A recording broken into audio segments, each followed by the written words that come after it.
In this tutorial, I'm going to show you how you can unblock a contact or a friend you had blocked on Facebook Messenger. So I have this contact that I had blocked on my Facebook account, and I would like to go ahead and unblock. If I go ahead and tap on it, you can see the status is you blocked this contact.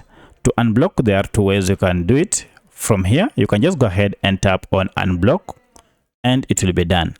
Alternatively, without opening the contact, you can just long press on it, and then we shall have an option to unblock. If I go ahead and tap on it, now you see you have to confirm whether indeed you want to unblock the person. So I'll go ahead and tap on unblock, and the contact has been unblocked. Now, if you didn't delete the conversations that you had with this contact, they'll be available once you open your chats.